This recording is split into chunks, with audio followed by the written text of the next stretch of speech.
So we're learning that fundamental skills, fundamental coding skills are really declining, especially in these intro computing science classes where it's so easy.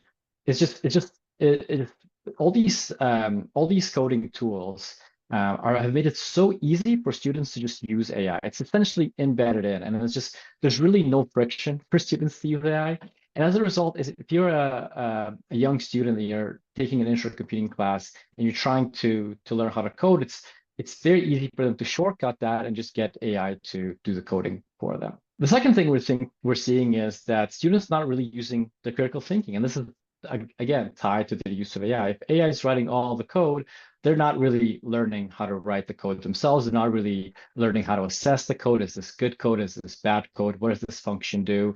They're not really learning and gaining any of these critical thinking skills to challenge the code that's being generated. And lastly, what we've noticed is, and then this is very true, and some of you that have worked in industry or I'm sure a lot of you who are teaching computing science classes or teaching coding classes and your students are moving on to graduate, a lot of the students don't have the necessary feedback skills to be successful to work in a team. Peer review and peer feedback, a critic, and I know a lot of companies out there who have engineering teams. Nothing really gets shipped to production that doesn't have a second person review the code. Every single line of code that gets written or is about to get pushed to production has a second pair of eyes reviewed, and a lot of times there's a lot of feedback.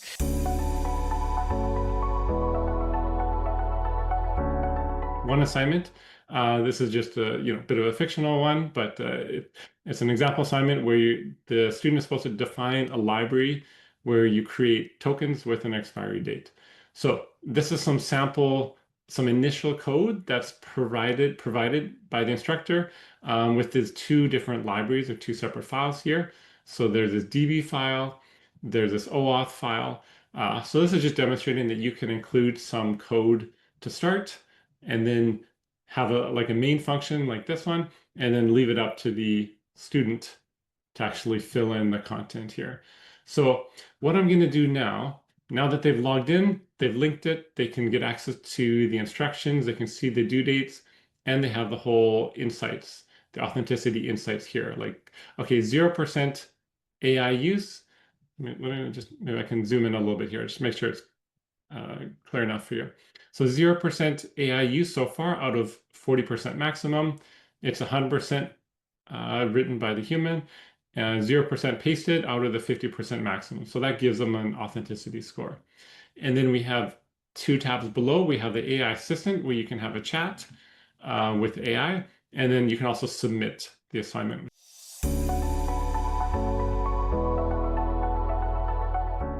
Can you tell us which variation of Kritik is more robust through the LMS or the standalone platform?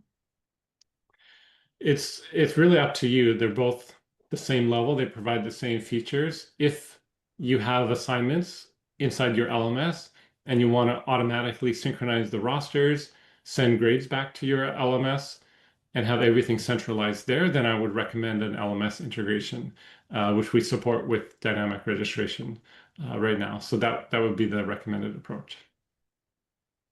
What about local files and files that work together? So this is a TypeScript example. What if the student's working with HTML and a JavaScript file? I think they would understandably want to have a way to have that JavaScript being in VS Code and then a browser opening refresh to make that work. So how can that kind of workflow fit into this model for VS Code and the virtual files it kind of operates on?